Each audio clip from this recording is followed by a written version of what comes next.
The committee will now proceed with the Mace motion to subpoena the Department of, I'll recognize Ms. Mace to explain her motion. Yes, this is to subpoena the immigration records of Ilhan Omar and her alleged brother husband and another husband whose names I cannot pronounce.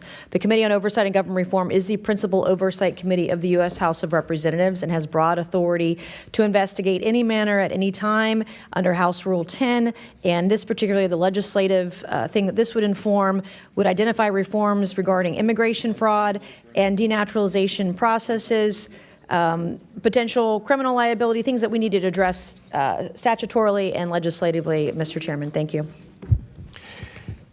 Thank you. Chair recognizes Mr. Garcia to speak on the Mace amendment. Thank you, Mr. Chairman. I do have an amendment to the motion made by Representative Mace. State your amendment.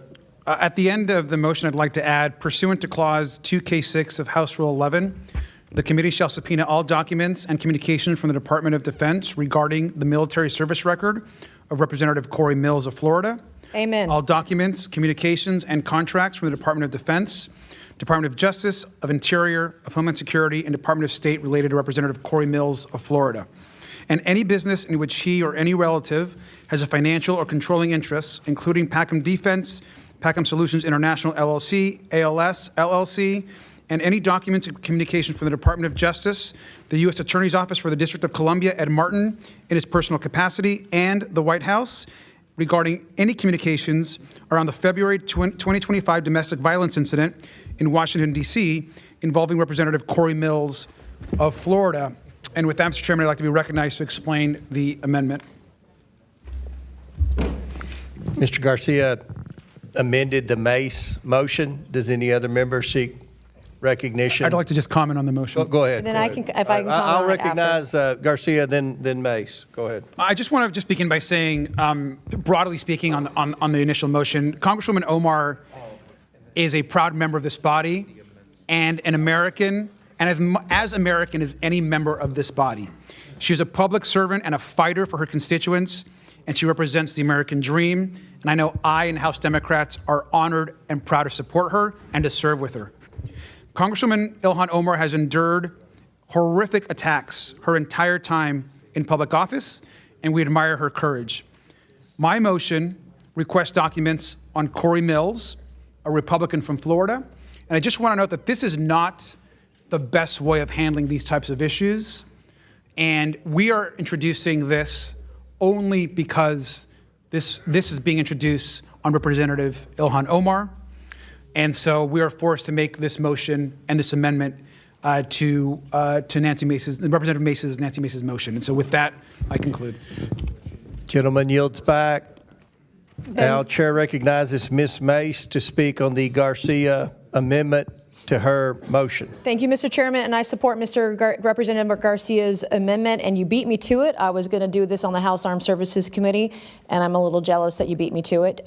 Sunlight is the best disinfectant. It is the best sunshine, and if there are individuals, I don't care about party, I don't care about affiliation, this needs to be we need to get to the bottom of it and what's going on. And quite frankly, I don't think someone that allegedly is doing arms deals should be sitting on the Foreign Affairs Committee or the House Armed Services Committee. And if this is what gets to the bottom of what's happening over there, then I support it and I support the amendment, and let's do it.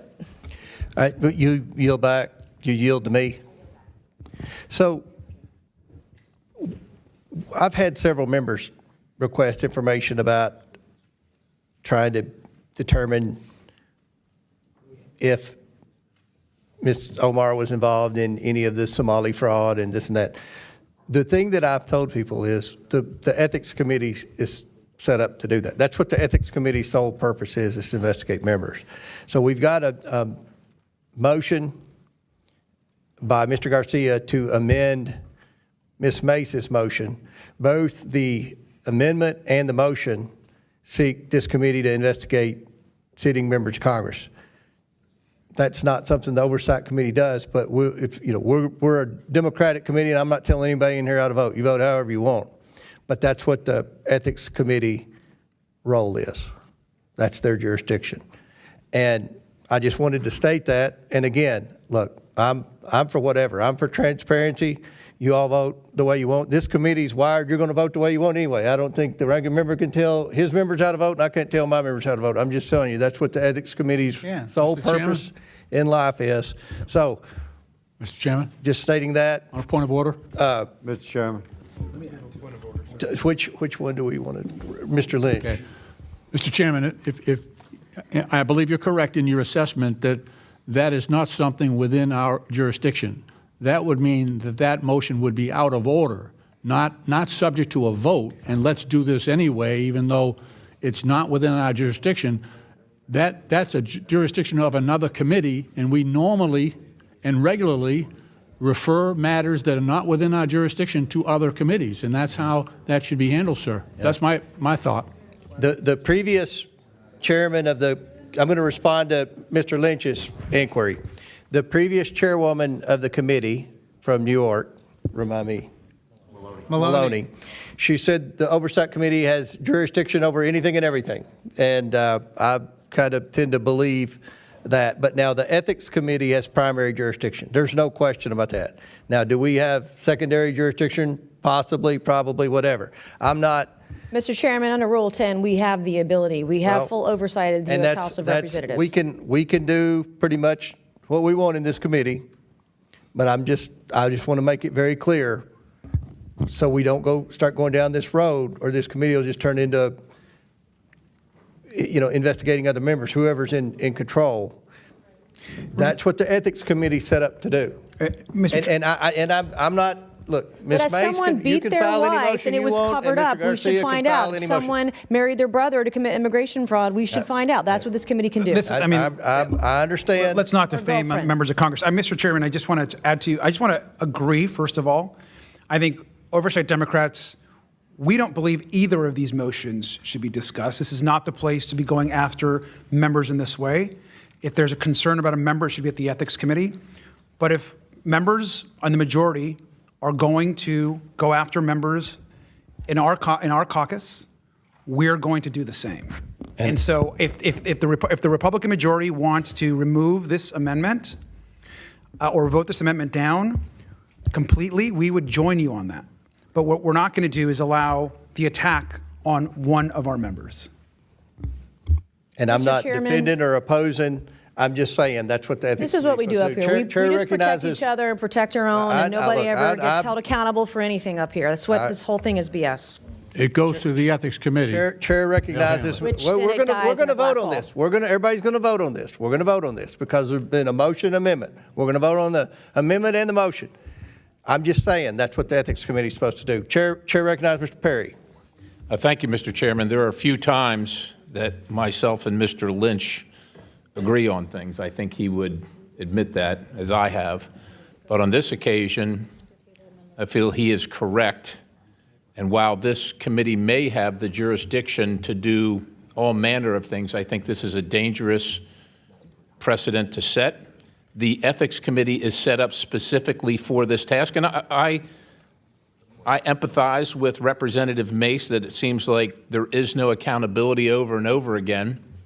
And maybe in the case of Representative Omar and Representative Mills, I might even feel that way. But we have a process here for a reason, and the Ethics Committee is set up the way it is for a reason so that there is equal representation in a place that is hyper-partisan over the smallest of things. And so that there is a due process where American citizens, individuals in this body and serving members are treated fairly. That's why we have that committee. And if we're going to run members through a partisan committee, which all the other ones are set up to be so, I think that that's going to be something that we might enjoy the outcome of at the moment, but will not enjoy the outcome at some future time when we're in the minority. And so on this occasion, I agree with Mr. Lynch, and I would encourage the chair to render this motion out of order. And with my remaining time, I would cede some time to Mr. Lynch. I thank the gentleman, and he's correct. We don't agree that often, but I respect the gentleman. The other piece is this: is that anyone in the public can make an allegation of any member here for any reason, political or personal or otherwise. And if we're going to debate allegations from the public against members on this committee, then you are just exposed to whatever anyone throws at you. And all you got to do is spend about 1 minute on social media and think about the cruelty and falsity that can be tossed against any member. And then what the gentlelady is saying is that we want to debate the merits and the veracity of those allegations against us here in an open committee, rather than having it go to the Ethics Committee, who will be able to vet those allegations, and then if they are meaningful, bring something before the entire body. But we open every member now and in the future to terrible exposure to your reputation if you're going to handle every single allegation here in open public, regardless of how credible that allegation against a member might be. I just think it's bad for the institution, and there's another process that has worked in the past. Thank you. I yield back to the gentleman. And I yield, Garcia, Mr. Chairman. Who's got the floor? Mr. Perry? I yield. And we. Oh, if you want to yield me engage for in a minute? colloquy, absolutely. I don't disagree with what Ms. Mace is trying to do. I don't disagree with what Mr. Garcia is trying to do. And I don't know, I have no idea what the Ethics Committee is doing on either of these. But I think it's disappointing that Ms. Omar wasn't here for the Minnesota Somali hearing. I mean, that's something I think she should have attended. And I think Mills should, answer questions on the House floor. I think they both, there are a lot of questions the American people have for both of them. So I'm just saying, that's what the Ethics Committee. Mr. Chair, did you just refer to it as a Somali hearing? Mr. Chairman, as long as, hold on, It was a hearing on Minnesota. I know, it was a hearing on Minnesota. Somalians fraud committed in the billions of welfare dollars of system. fraud. It was a Somali hearing. Somali fraud. There was Somali fraud. There were lots of Somali fraud allegations today. Mr. Chairman, if we can continue our colloquy, you are the chairman of the committee, and you can make a ruling. Now, we might disagree with the ruling of the chair, but I would tell you it is my position and my recommendation, humbly and respectfully to the chair, that the chair should render this motion invalid. And if we want to challenge the ruling of the chair, then we can do that and have a vote on that. But I think this is of substance enough and import enough that we treat it with the gravity that Mr. Lynch and others have suggested, not only in this circumstance, feeling the same way you do, and in total honesty, quite honestly, the same way that Representative Mace does about whether this has been adjudicated appropriately or untimely or what have you. The point is this the place, is this the process to do those things? And I would agree with my colleagues on either side of the aisle that this is not the place to do what's being implied here in this motion. With that, and to answer your question on ruling the chair, you asked the question. That was what Mr. Lynch started with. We can vote on whatever we want. In consulting with parliamentarian, we can vote for this. We can do this. I'm just saying. That's what the ethics. I understand, does. Mr. Chairman. Chair recognizes Mr. Garcia. Then Thank you. Let me. And I think we may have. There's a. I understand. First, I want to also associate myself with the comments that were just made, and I particularly with Representative Lynch. I think again, this is not the appropriate place for this. And we have filed the substitute motion because of the main motion that was filed. What I'd like to do at this time is I'm going to withdraw my motion and instead do a motion to table, the Mace motion. And if that motion does not pass successfully, then I will bring my substitute motion on Representative Mills back to the floor.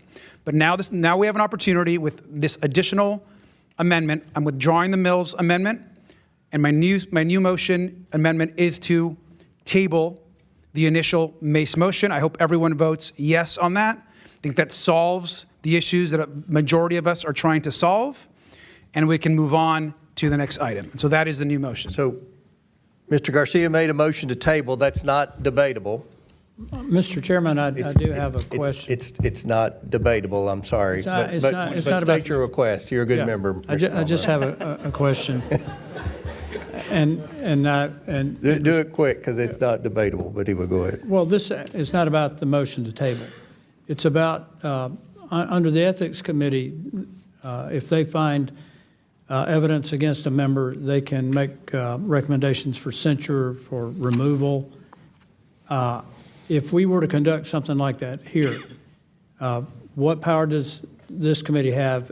Is it the same power as the Ethics Committee? I really agree with Mr. Perry, Mr. Lynch, that this might be a bridge too far.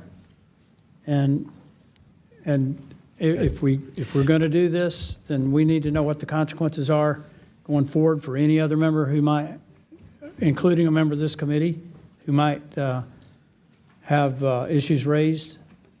How far does this go? Okay, all right. Other than just, a public trial? I yield back. All right. So all those in favor of the motion to table signify by saying aye. Aye. All those opposed say no. In the opinion of the chair, the ayes have it, and the motion to table is agreed to. Is there any other business which needs to come before the committee? Oh,